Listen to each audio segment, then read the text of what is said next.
Hey everybody, if you've been doing intermittent fasting, ketogenic diet, fasting for long periods of time, and you're wondering about the effect it has on your sleep, we're going to answer that in this video.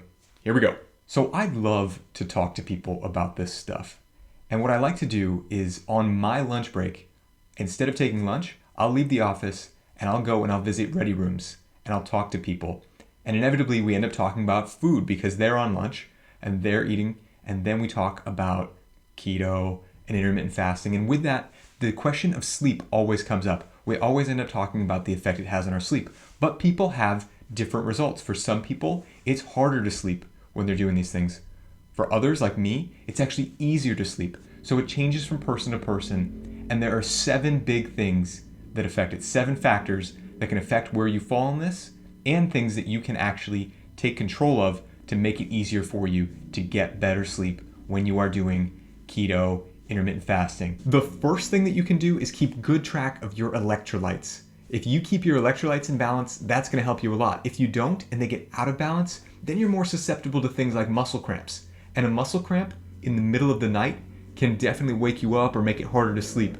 So get your electrolytes in balance, and that will make for better sleep when fasting. Number 2, and I think that this is a huge factor for me, is the proximity of your last meal to your bedtime. So if I'm doing intermittent fasting, if I am doing 16 hours fasting and 8 hours of eating, so I'm having my first meal at 8 a.m., I'm getting all my calories between then and 4 p.m., that means I've had dinner at 4 p.m. So by the time I go to bed at 10 p.m., I've had a long time for that food to digest. It is mostly broken down at that point, so it's much easier for me to get to sleep when I'm not up and digesting food and working through all those things if I had a huge meal and then try to go straight to bed.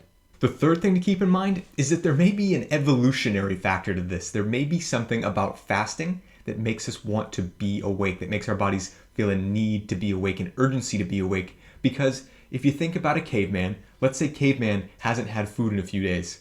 He needs to get out there and hunt and gather and get some food. So he needs to be more alert, more awake than ever to get out, or he's going to starve to death. So we may have an evolutionary factor that keeps us up when we are fasting. The fourth thing that you get total control of is getting caffeine and alcohol out of your system.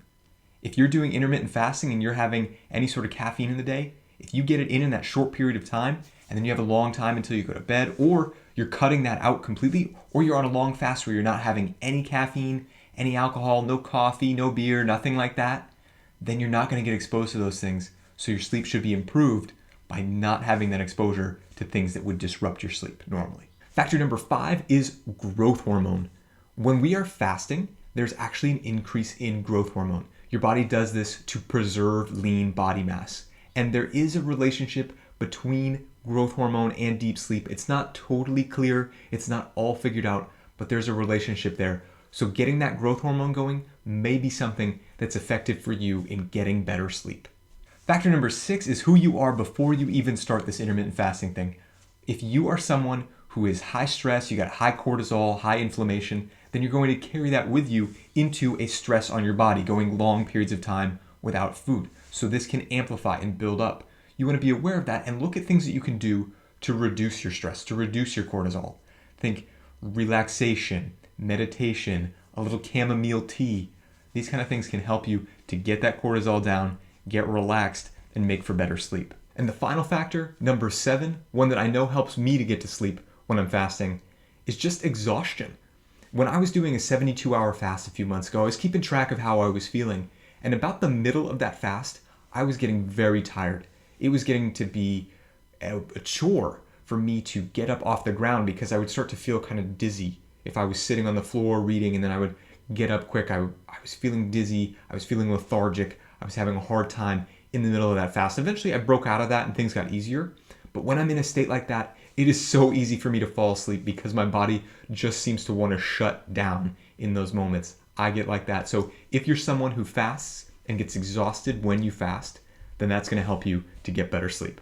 If you want more videos like this to help you master yourself and crush your limits, then be sure to subscribe. I'll catch you next time.